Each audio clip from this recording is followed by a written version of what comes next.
Hi there, and welcome back to another episode of Chat EbT. I'm your host, Mohammed Ebrahim Tayob. I have with me my guest today, Mohammed Ebrahim, who is the founder of Lead Edge Consulting. And Mohammed, we had a little bit of a chat, and I know you reached out and was quite interested in this whole discussion around pivoting, that we discuss quite often here on the podcast. So I always like starting out like this. What do you want to talk about?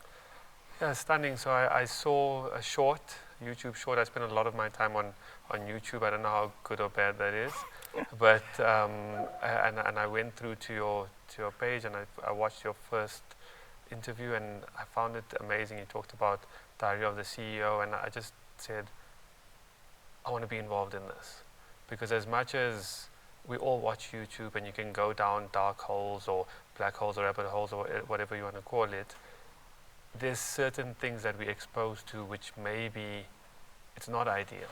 Mm-hmm. For example, they tell you if you wake up at 6 a.m. and do the cold plunge and do this and hustle and work the 18-hour days, you're going to be successful. And yes, that all contributes, and the success doesn't come easy. But what happens when you're doing all of that and you don't have success? How do you feel? Who's there out there telling you it's okay? No, and I think it's good that you said that, because I think over the last couple of years especially, you've seen a lot of these people blow up, on social media, on YouTube, that's showing these amazing lifestyles, the fast cars, the stunning houses or penthouses, so on and so forth. And it's sort of creating that false sense of security that, like you said, it's a simple thing. Oh, I got to wake up at this time. I got to work out in the morning. I got to do the cold plunge, and all of a sudden we just say these are the tick boxes, but it's so much more than that. And then unfortunately, when people get to that stage and it's not happening, then things just all fall apart. Yeah, and a business is strange, is you can do exactly the same thing as your neighbor. Mm-hmm. And the example I often give is, I could wake up every day, eat the same food that Ronaldo ate, could do the same training, do everything that he does. The chances of me becoming a professional soccer player are almost zero. Mm-hmm. So there is element of skill and luck to it, but I say it's 40% skill, 40% luck, and 20% capital. And that luck is really, when you're watching the podcast, they're connecting the dots backwards. They're saying this happened, and I was so clever to take the opportunity. Whereas I know in my life, when I pivoted and I moved out, I was just lucky to take the opportunity. I was in the right place at the right time, and things happened that allowed me to move away, because I was an engineer, structural engineer. Mm-hmm. And as much as I enjoyed it, I felt like in a job, we always were squeezed for fees as a professional. Yeah. So in just round numbers, in a 5 million rand project, if you were charging 5,000 rand, you'd be scared to charge maybe 7. But that 2,000 would make a considerable difference to your business and your life, and maybe nothing to the project, but you were apprehensive to ask it. And I followed the money, and I was lucky enough to get the opportunity to speak to one of the developers and start a greenfield site there. And it was very in the box, if I put it that way. It was containers for storage near a mall where in the Chinatown, I don't know what you call, the rate per square meter is almost as much as Sandton. Oh wow, didn't know that. So the informal traders, they need to, or not informal, semi-formal traders need to have a place to store their goods, and that was just right next to the mall. Mm-hmm. And it was a luck. Maybe it didn't work. I didn't know anything about containers. I'd worked on concrete structures. Mm-hmm. And that was sort of my first big break. But you mentioned there in the sense that like a lot of people are just, and even in our discussion that we had previously, you mentioned that unfortunately these days a lot of people are just sort of chasing that success or chasing that lifestyle, chasing that bank balance, but not necessarily trying to create something that they think will be very useful, right? Yeah. And it goes back to that, love what you do and you'd be successful of it, and be passionate in what you do and you'd probably be successful. Yes, there's an aspect of luck, as you mentioned, right? You have to unfortunately, a lot of the time be in the right place at the right time. But do you feel like people are just chasing the wrong thing from the outset? Yes, and I think it's a function of the media and everything that we're bombarded with daily. So a simple example is, I think back to maybe 6, 7, 10 years ago, if there was a function in the family, a wedding, why I was excited to go to it and look smart and do everything for the sake of looking smart and getting the new outfit. And lately, even subconsciously, you're thinking, oh, I'm going to have to dress smart because so-and-so is going to be there, and this and that. And that pressure is something that you need to consciously maybe recognize for myself. And the other bit is that you're here now. So everyone's like running to this destination, but your life is now. So it's just the way, and you say do what you love. And for example, you doing this podcast as a passion project. Yeah. And the authenticity when I watched your videos and I felt it is that there wasn't a little bottle of XYZ cola here, which we were product placing, and you weren't wearing and that subconsciously we've been bombarded with so many of these messages that if you don't recognize it, you're going to be chasing the hamster wheel. Mm-hmm. But do you think it's just, and you know, I think you mentioned that as if it's something that you need to work through, but I think in all honesty, it's a very big part of the community that sort of has this mindset, you know, this what will other people think mindset. Or like you said, you know, you need to dress a certain way because certain people are going to be there, right? And I've always been very interested in this because I always feel like we need to push back against this mindset because it can be very damaging, you know. It can be very toxic at times, right? In your opinion, how do you feel like is the first step of sort of just breaking away from that mindset and setting your own terms? Yeah, so I met a gentleman now, and he really changed my thinking. He owns quite a popular Nando's in Cape Town. Mm-hmm. And I was like, okay, what about the second store, third store? What do you do? He said, I enjoy my store and I own my time. And what I noticed in business before, when we were growing the consulting quite rapidly initially, is we were always next door. And just for round numbers, this is not what the stores make. Is let's just say the first venture makes you a net profit of 50,000, and you do the second one, and okay, now I'm at 100,000. So the next thing is, okay, if I do the third one, I'm going to be at 150.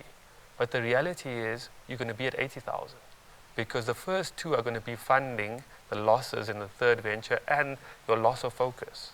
Yeah. You've lost focus on, so the small things slip, and then the first slip happens and you lose the first customer, and then, okay, I'm so sorry. But those little cracks and that's a philosophy I have, is I'm obsessed with failure.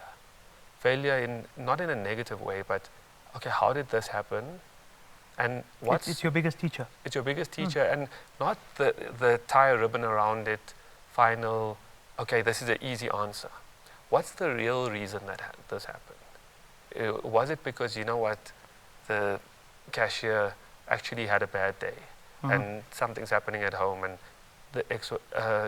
anything could be in those circumstances, and how could you don't have to solve all the problems. But sometimes just recognizing that, you know what, sorry, you had a bad day, as opposed to you going to a hearing, you did this, and fostering that people culture and how to drive meaningful long-term results with low staff turnover, loyal customers, and it's not the destination. How can every day be pleasant for everyone who's there? It's sort of like, I spoke about this in one of my previous interviews. It's sort of that, you know, a lot of people are chasing success through various, you know, definitions of success change all the time, when we should actually be chasing contentment. Because if we're chasing success, there's you know, once you get the first store, then you want the second store, then you want the third store.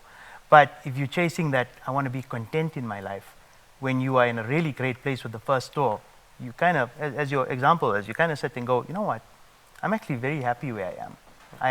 I have enough. I'm enjoying my time. You know, I get to do what I want. I get to, you know, be a perfectionist in something. I can do it this way.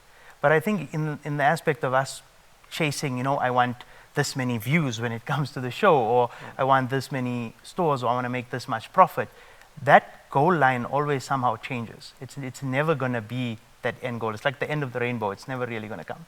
Yeah, and you're going to chase to somewhere that doesn't exist.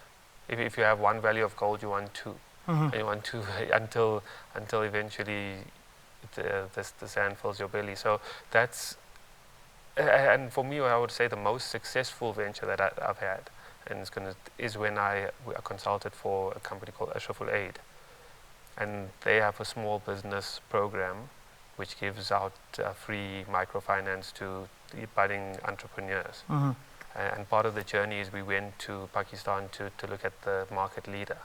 So again, in business, I think learning from the best and having mentors and people you can speak to, it's a slight tangent, but how many times now do you feel that you want to help someone genuinely, but they apprehensive because everyone else around them who's helped them has had an ulterior motive? Or how can they make it, or how can they scale, or how can they do something else? But back to there, they've done 415 billion, billion with the B, Pakistani rupee. So that's about $1.5 billion of revolving loans. So I think the fund is about $300 million, and over 3.5 million people helped. So the reason that they've been able to turn that money so quickly is they've got a 99% repayment rate. Which is unheard of, even in banking and non-banking. And when you look at it again, back to the people, is how did they get this going? And we try to copy what they've done, and we've done it sort of semi-successfully here. We've done about 2 million of loans. Is that we capped the loans at 25,000, and we thought, you know what, that would maybe be a little, maybe a lot, but let's see where it goes. And when you look at the business landscape, a lot of the loans that we were getting asked for were between 9 and 14,000. And if you on the other side and you're thinking, Jack, but what are they going to do with 9,000? Okay, it's a lot of money, but it's not enough to start a business. Yet people are starting businesses through there because they're not chasing this super goal. They're chasing something to feed their families, to do things that are productive for their community, to create some jobs.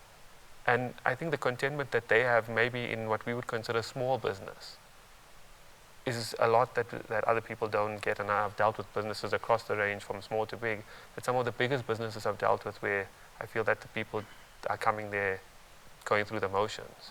And success is therefore maybe a bit relative, is okay, and it's a bit romanticizing of the view. But often the people that I found have been the happiest, or outwardly happiest. When you put it on paper, they're not earning the most.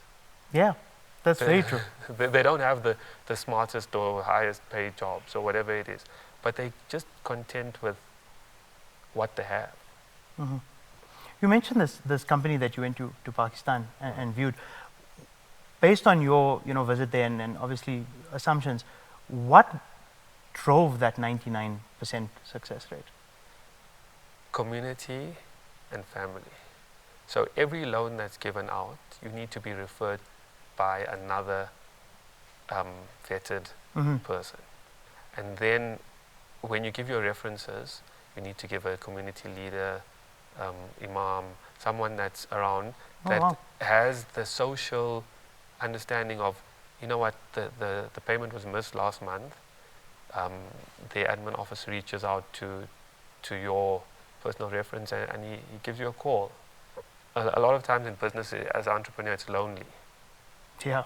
It's lonely. You're doing your own thing. You're stuck in spreadsheets. You're paying wages. You manage to do all of those things, and you see you don't know how it's going to work with what's there, but you get it done. And you do an extra sale here, and you're hoping you have a good day of trading yesterday so that there's enough for wages the next day, and nobody tells you about that.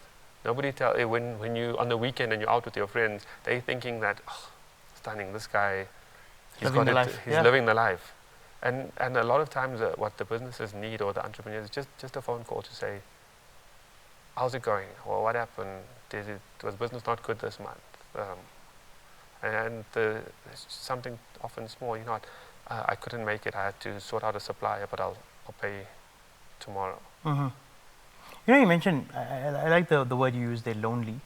And I think also, through this sort of mindset challenges that we as a community have, is we also have this fear of failure, number one. But going back to the whole thing is what do other people think? That fear of people knowing that we failed. And so it also fosters that loneliness in the sense that if you have an issue, a lot of people are very hesitant to reach out where they should be. You mentioned the company in Pakistan, the community and family being such a big aspect. I'm pretty sure in line with that, that ability to reach out if you're having that difficulty, if you need some advice. But I think on the other side, we maybe sort of are hesitant because, oh man, people will think that I'm not doing well, or people will feel like my business is failing. We have that sort of like brick wall that we can't just break through. Yeah, and conversely, on the other side of that is, I know as the consultant, I was the face of a lot of the businesses because we do end-to-end consulting and full turnkey. So outwardly, they would say, Mohammed owns this and Mohammed owns that.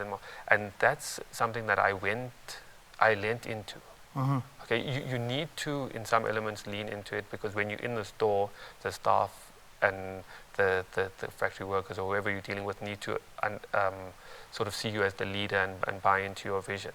But outwardly, there's a bit of a hollowness because deep down that the funders are 90% owners. You 10%. And the real breakthrough for me was when I just dropped it. I was like, I am who I am.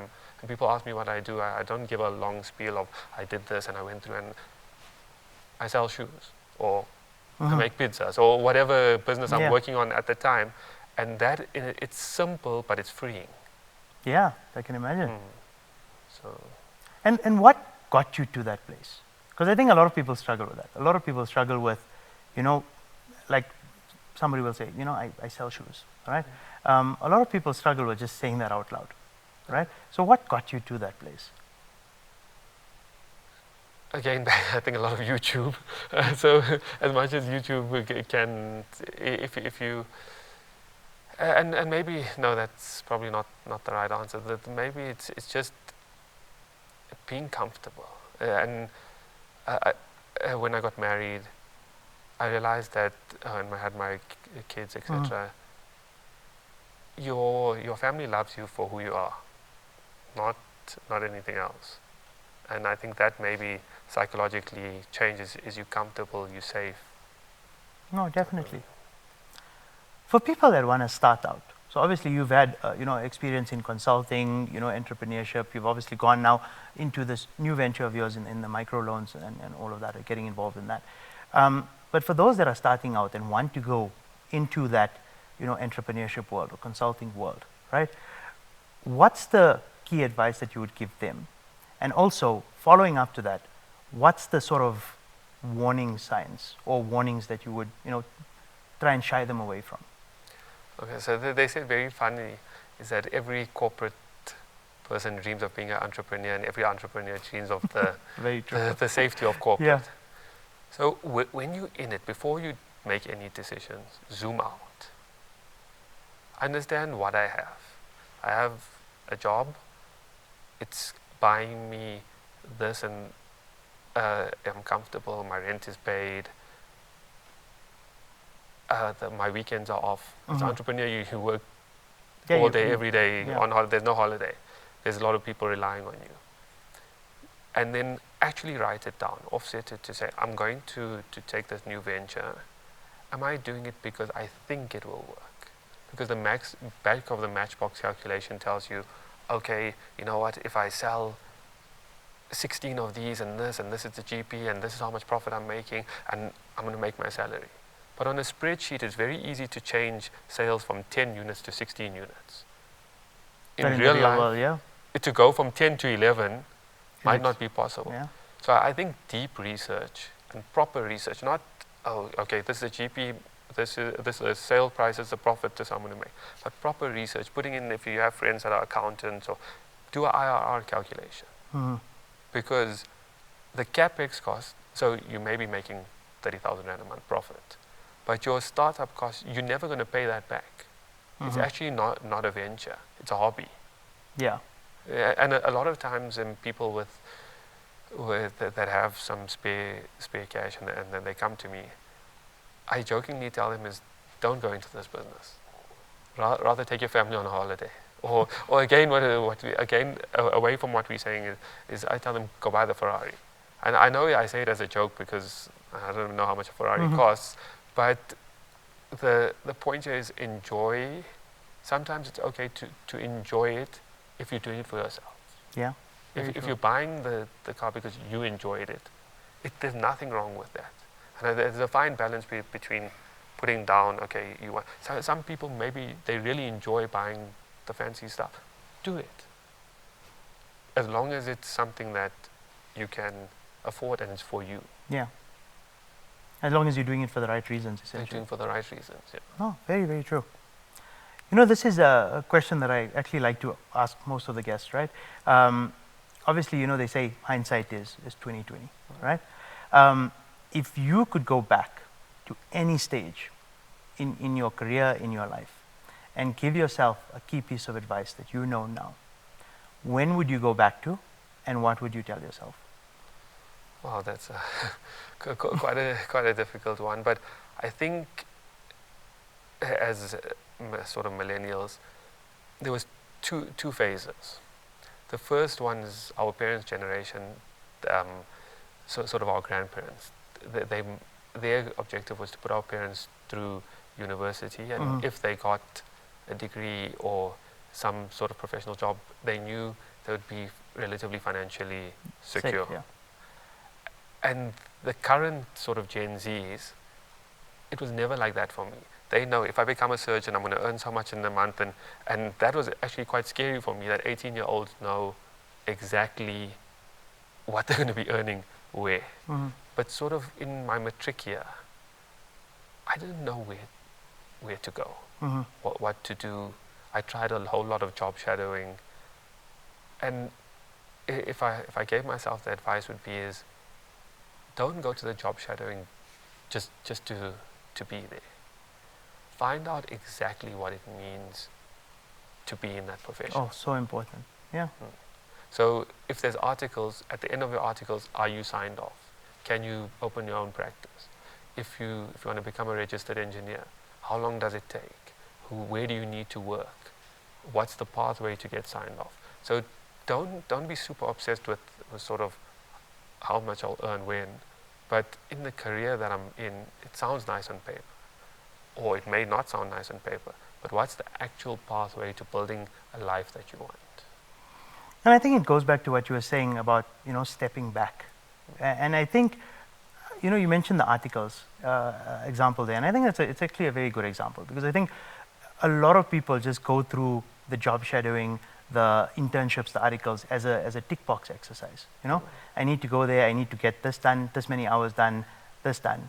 But they don't sort of sit back and just look at what's happening. And that's why I said it's so important to just learn, you know, is this something you're comfortable in? Is this something that you actually enjoy? From the articles aspect, you know, is it a place where am I learning something new? What opportunities are there for me? Not to just learn about the job itself, but to take it a little bit deeper. You know, I used to be in the audit world, and I used to audit venture capital companies. And so these venture capitals would be invested in, you know, 15 or 20 different investments, you know. And I remember one day talking to my team and saying, you know, we approach this also very wrong sometimes, is that we look at it as, hey, we need to do our job. We need to do the audit, and obviously you need to do that. That's why you're there. But there's so much opportunities, and the way I looked at it is that company that was invested in 15 different investments, that was 15 different opportunities for me to learn about new companies. But if we just focused on finishing the task, yeah, we reading the company name and checking what they do, but we're doing it at a very high level and just ticking off the box. but we're not sort of going into deep and saying, hey, what can I learn from this? What can I take away from this? And I think with the aspect of the way a lot of people are is that it becomes a tick box exercise. Is, you know what, yeah, I need to do job shadowing, I need to do 3 or 4 different ones and then make a choice. But we don't try and get the essence from it. Like, do I enjoy what I'm doing right now? Is this something I can see myself doing for the next 30, 40 years? Because that's what it is, right? It's a really big decision, but for us it's just that, okay, I need to get my articles done so I can get signed off and start earning real money. Yeah. I need to get a job shadowing done because I can choose my career, Yeah. you know? I think that's a very, very valid point there. Before we wrap up, this is something I always love to ask as well, is what message would you like people to take away from our chat today? So the main thing I would like everyone to know is that the world has changed. We're in late stage capitalism. It's difficult out there no matter what you're doing. If you're in business, it's difficult. If you're a professional, it's difficult. And it's not a political podcast, so we're not going to get into there, but you can go and look online about sort of Mamdani that won in New York and Bernie Sanders, and America's, whatever's happening there would trickle down here. So just be aware of the macro landscape, that it is difficult, but in the difficulty there are opportunities. No, very true. Mohammed, thank you so much for joining us today. Thanks for reaching out, more importantly. It's been such a pleasure having you on the show, and I'm so glad that we finally got to have this chat. So, no, thank you so much, man. It feels surreal to have been here. Can't believe I'm in a studio. So thanks so much. No, our pleasure, man. Thank you. All right, that's our show. I really love what Mohammed said, is sometimes we just need to take that step back and know and believe and look forward at to what we actually want to do. And then how do we make that happen? My name is Mohammed Ebrahim Tayob, and you're watching Chat EbT. Until next time.